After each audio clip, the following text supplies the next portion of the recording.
Hold on to your butt. Come on, sucker. Let's get it on. Oh, you want to fight? You want to fight?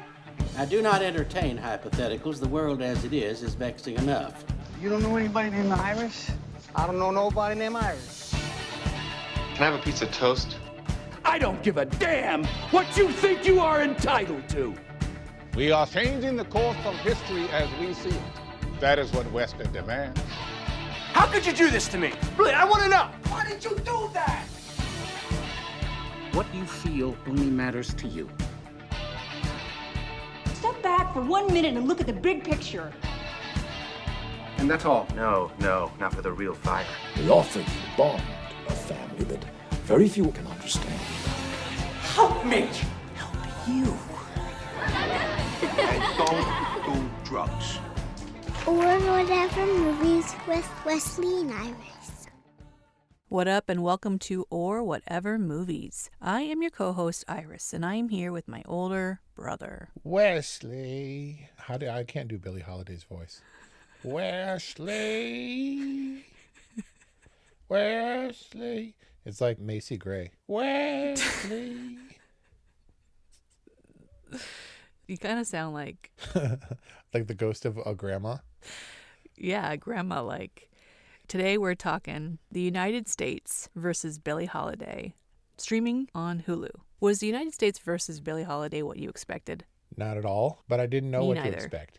It was literally a title, and that's all I knew about it. An intriguing title at that. So you weren't a Billie Holiday fan going into this? It's not that I'm not that I have anything against her. It's just like we got this impression that we were supposed to come to this with a level of awe, that we want to follow Billie Holiday because she's Billie Holiday, and a movie about her deserves some credence, and with no basis in a Billie Holiday fandom or even for Strange Fruit, which was the song of the century. Never heard the title, don't recall ever hearing any of the lyrics. So bad on me. Well, undoubtedly an important song, right? And I'm grateful that it's now on my radar. I kind of approached Billie Holiday like Cher from Clueless, which is actually one of my only references as well, substantive references. Do you like Billie Holiday? I love him.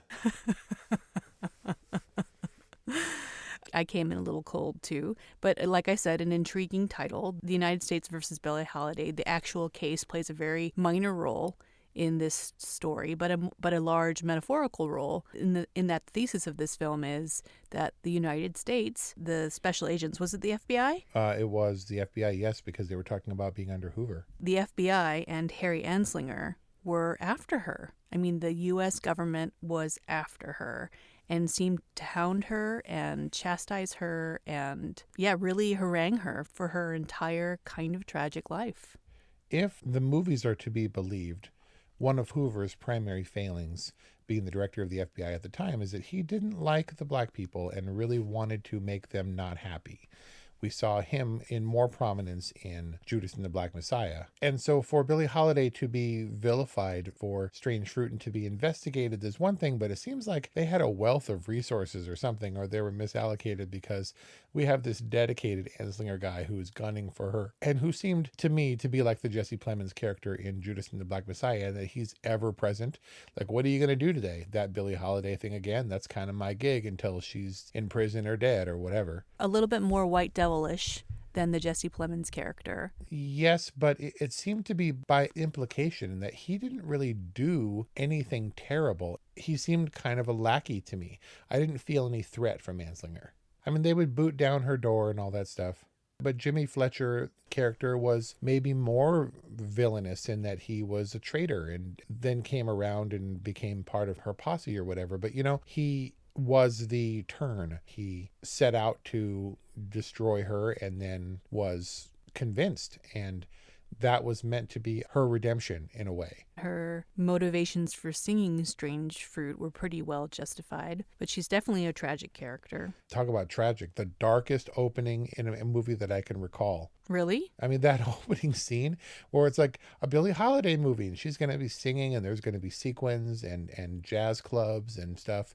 And then there were like lynchings and didn't pass and the burned black body. And you're like, holy crap. So that was immediately an unexpected turn. Not unexpected for the sentiment this movie is striving for, but Going in blind, it wasn't at all what I was anticipating. Even the really sexy sex scene was kind of dark. Take it easy with sexy sex scene. I'm going to go with the most unsexy sex scene since leaving Las Vegas. Why were they there? Why was this movie there in this way? It was so gratuitous and unnecessarily...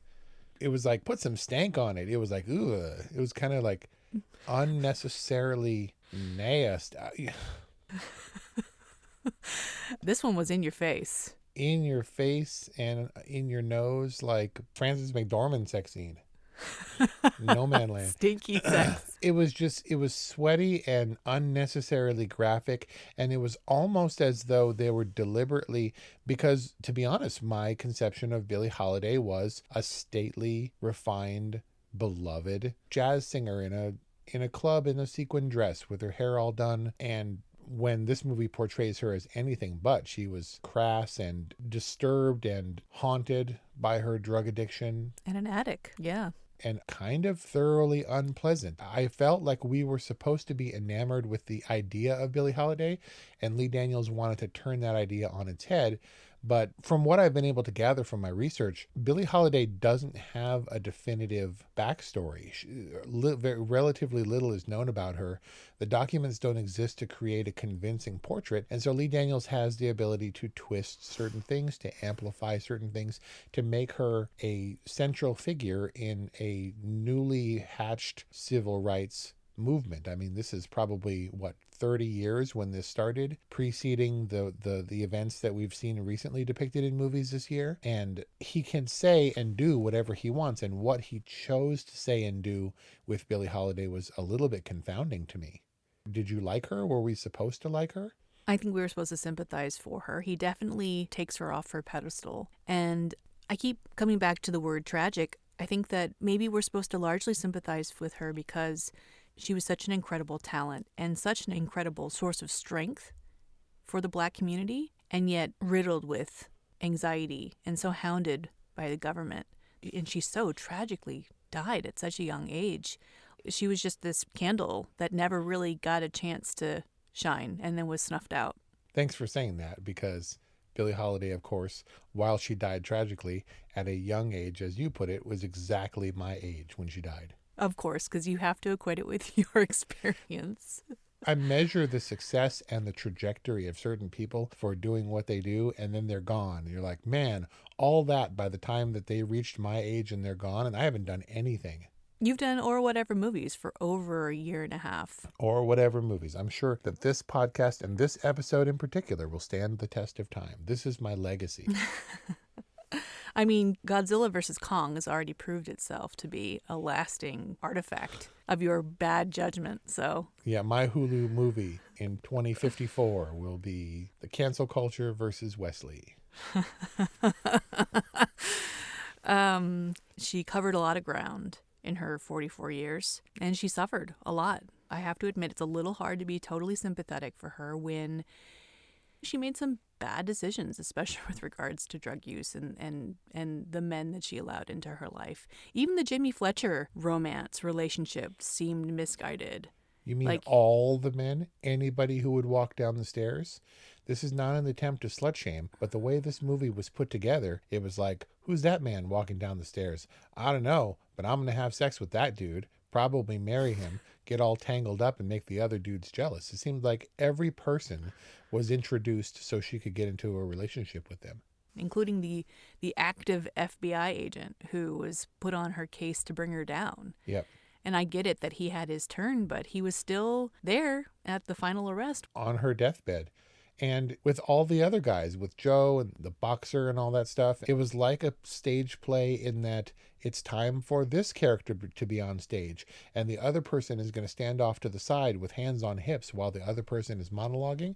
And then when it's time, they'll suddenly spring into motion and say, hey, what are you doing here? Kind of thing.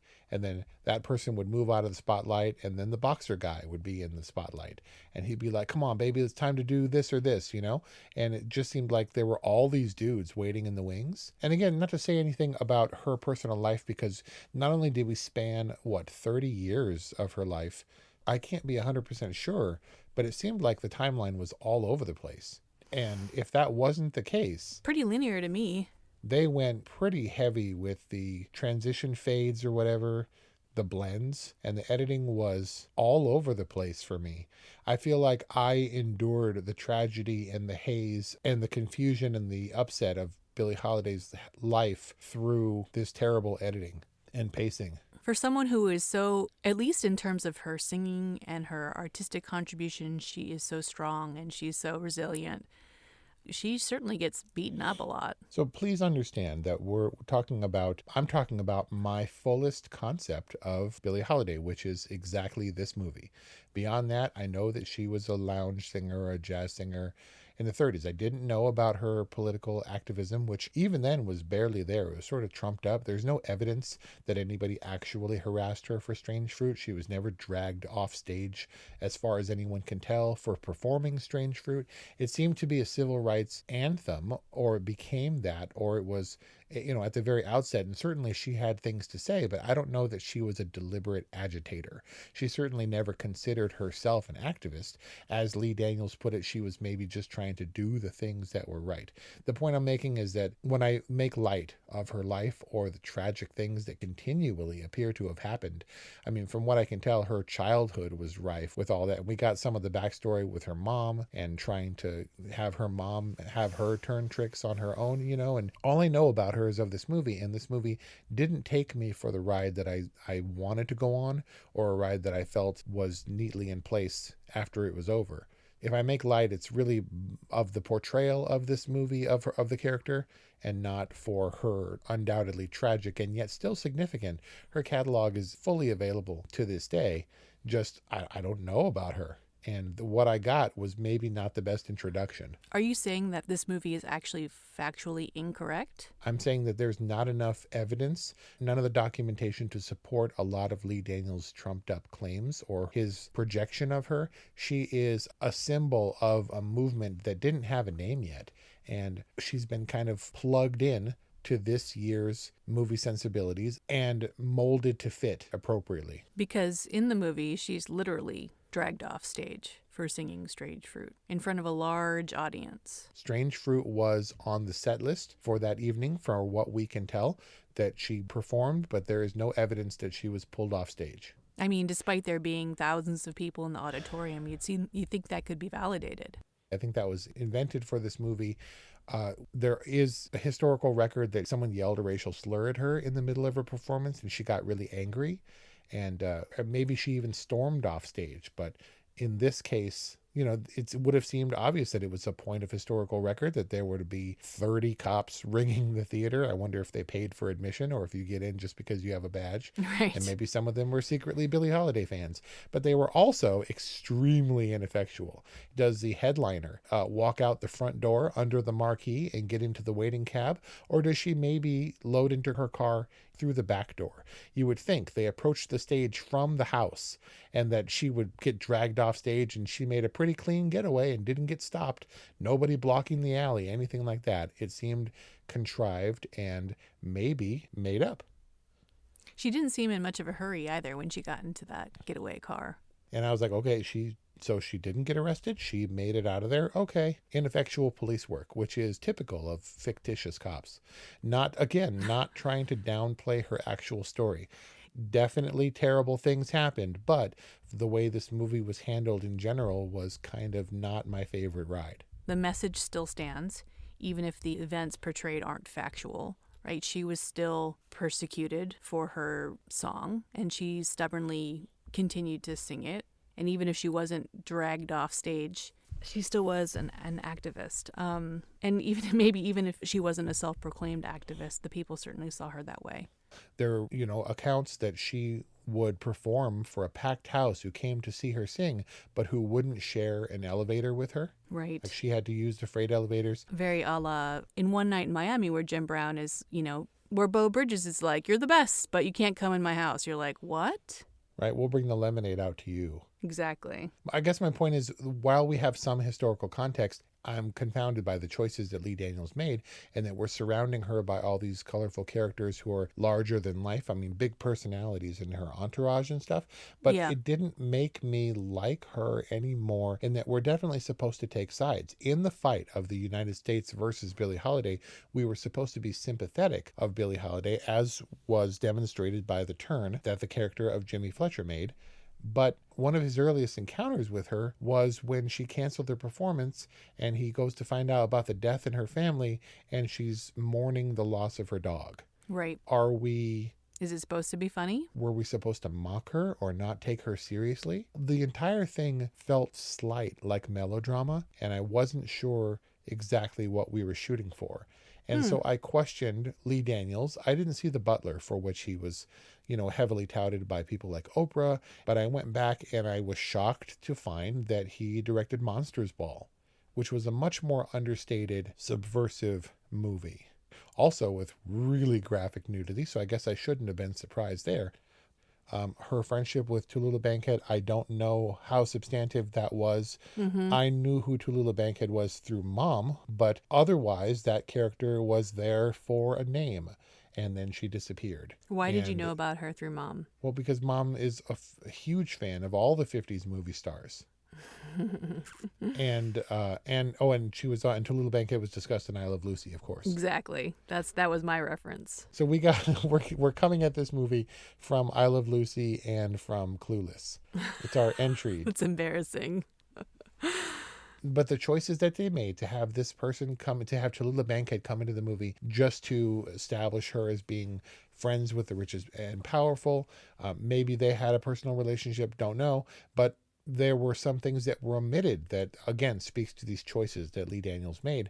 And that was, apparently she was a close friend of Frank Sinatra, who visited her not once, but many times on her deathbed, who at one point allegedly, although he was anti-drug himself, I think Sinatra was more about the booze, brought heroin to her room to ease her suffering. No mention whatsoever of the Frank Sinatra character.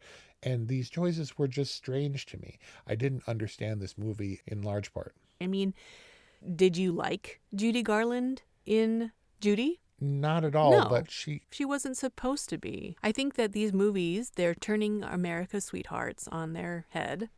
They're giving us a totally different look. We're not seeing their stage presence. We're seeing what's happening behind the scenes. I don't think that we were intended to necessarily like Billie Holiday. I think we were supposed to understand her. And I think in understanding where she came from and what she endured in her short lifetime, you can really sympathize for what she was able to achieve. It's kind of incredible considering what she endured. And I think that was what we were supposed to take away from the United States versus Billie Holiday. I think that's what we were supposed to take away too. I think that's very much what Lee Daniels wanted. What I think we got was a character who was a little bit too abrasive to be sympathetic. It reminded me of lesser shows that I've worked on, where instead of making the quality of the content good, the network executives would give us notes like, just make it more like a music video, make it flashier. And so we would put all these dumb filters on it and use all these effects to make what was not great feel sharper, to feel more impactful. I mean, you would think, I guess if you were going to see this done right, this idea of this drug haze and fades, and they did that extraordinary scene, I'm not sure if extraordinary is the right word, where she leaves the tour bus and witnesses the aftermath of the lynching and stumbles into that house, which then becomes a part of her childhood.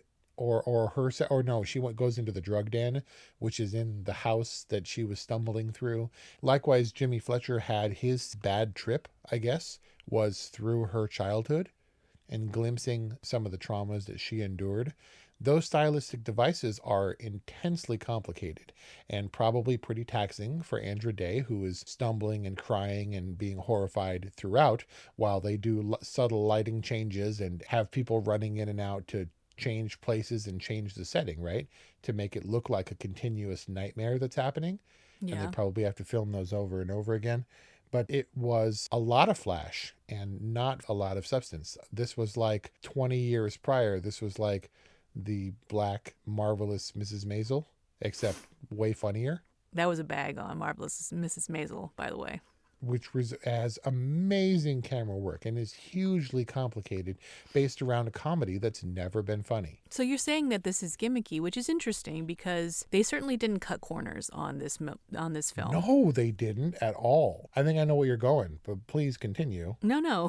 Where am I going? We follow her sort of stumbling through her life in her tortured addict existence through the decades. And we had 5 seconds of her stumbling through this incredibly expensive shot of Times Square. The Times Square of like the 40s or the 50s, maybe even. In the rain, in her fancy dress and heels. That didn't feel like green screen to me. It didn't feel like a Ma Rainey's Black Bottom. Yeah, Chicago backdrop. Right? This like digitized or matte painting backdrop. And it was, however they did it, it was convincing and it wasn't cheap. And I've often marveled at the marvelous Mrs. Maisel budget and how they can justify the undoubted millions of dollars they're spending per episode for what they ultimately deliver, which is not a whole lot in my opinion. Maybe it was trying to be a couple of different things at the same time. It was trying to be this sweeping period epic. It was trying to be this character tragedy piece. But they also had this interesting interview device. What did you think about the device with the interviewer and Billie Holiday ostensibly near the end of her life? Who I thought was A, a woman, and B, was Margot Martindale. And I was wrong on both counts. You mean the Leslie Jordan Reginald character? Sounds like Margot Martindale, but it wasn't. And I said, so this lady, is she supposed to be famous? Is she supposed to be someone that we know? And Kelly said, I don't think that's a she. And I was like, it's absolute. The lady named Reginald? Look, maybe I was completely wrong about this movie because also, what's his nuts, sorry, I don't remember who it was at that point, who was handling Miss Freddie? Billie. The character Miss Freddie, played by Miss Lawrence. So that would explain then why Miss Freddie leaned over that other character who was interviewing and called him bitch. Like, got his one question, bitch, or whatever. And I was like, so that's obviously a lady, but not. And I get it, what's happening now, but no. It was inconsequential to me. It wasn't strong enough exposition to really justify its existence. And it came in and out, and I was like, oh, we're still in that interview, huh? At the end of the movie, because it was established at the beginning. And then we would drop it for a half an hour or an hour or two at a time. It was pretty inconsistently utilized, but I think the Reginald Lord Divine character is kind of supposed to represent us and our ignorance about Billie Holiday. Like, maybe that's the case. Definitely ignorant, so oblivious, asking really dumb questions, and obviously misled as we see Billie Holiday's life unfold. Maybe I completely missed the bus on this one. I wrote down Jimmy Fletcher's quote to Harry Anslinger, which was, "You hate her because she's strong, beautiful, and black." I thought, is that why we're supposed to love Billie Holiday? And maybe this is the risk-taking biopic that other people deserve. The people who aren't all shiny and pretty at all times and who don't monologue and say all the right things at the right times, like Cynthia Erivo and Harriet, but was gritty and sometimes unpleasant and unflinching in its look at a flawed life. There's a natural contradiction that comes to mind when you think of hero and victim. I think that she was primarily a victim, but was heroic in her reaction against all the injustice that she endured. She couldn't really be anything other than what she was because of what she endured. This is a true tragedy of the Black experience that perhaps we can't really understand. Maybe, but does Lee Daniels understand it, and was this his intended picture? Did the FBI not know that Jimmy Fletcher would inevitably go almost famous? Like, don't make friends with the rock stars, except he's totally going to make friends with the rock star. And they were fully aware of it. They're staking him out and watching him go into her hotel room. Why let him continue? He's only going to muck up the operation once he deviates from the agenda that the FBI has. I don't understand why he was still an active agent on this case when he was obviously going to compromise. And he's talking to her when she's in prison and saying they wanted me to bring you down and now they want me to bring you down again. I'm letting you know so that you don't let that happen. It sounds like you agree on a thematic level, but that the movie itself is flawed. The movie was pretty bad. Right, but it still manages to convey the most important things, the theme, the thesis, giving you a completely new understanding of Billie Holiday as an icon. Like, it succeeds on some levels, but is obviously a very flawed film. Was this a good movie? I'm going with no. But there's real basis to the message movies that we've reviewed where you have to, if you understand anything, it's that Teflon is bad and torture is bad. But what's the message for this movie that we had to battle through?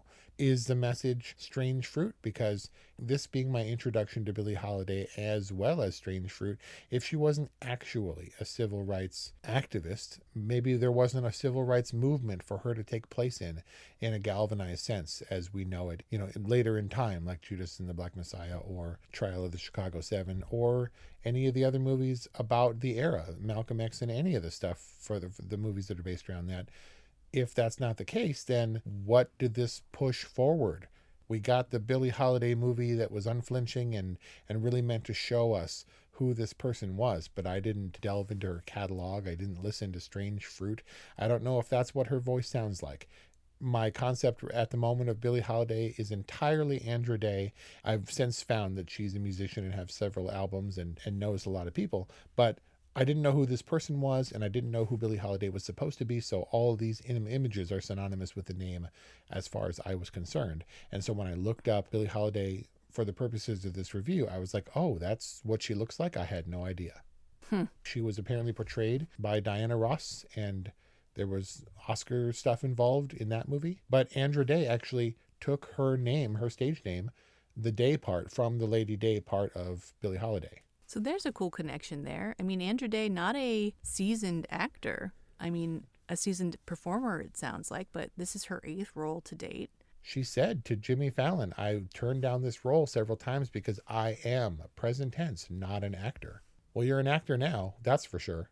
I think that she wholeheartedly went for it and left nothing on the table except for her clothes in this movie, but she was all about it, and I'm not sure that this will garner the love for the performance in the same way that it did for Judy, which was also a flawed movie, but was such a standout performance. You're like, wow, because Andra Day is a singer, did sing those songs. But Billie Holiday is confounding because people are like, I love her so much. She's been around for, the better part of a century. And her singing voice didn't sound all that remarkable to me. It was like Elvis, that effortless thing where you're like, why are you famous? Or he's like, yeah, thank you very much, ladies and gentlemen, for coming out. And this one called Love Me Tender. Love Me Tender. And you're like, that's just you talking.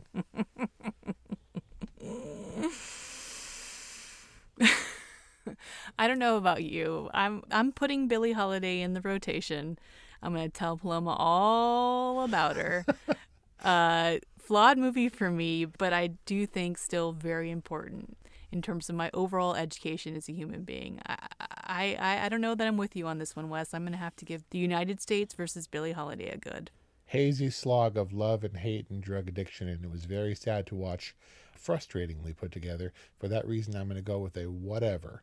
I'm sure there can and will be better movies about Billie Holiday, if for nothing else, because they'll be like, we had to do it right because we saw that piece of crap. And there you got it. That's our review on The United States versus Billie Holiday, currently available on Hulu. I think people are going to come at you, bro, for this one. 818-835-0473 or whatevermovies@gmail.com. Let us know what you think. Thank you for listening to our review. I hope you will enjoy it amongst the 100 plus others available wherever you find podcasts. Thanks for listening. We'll see you next time.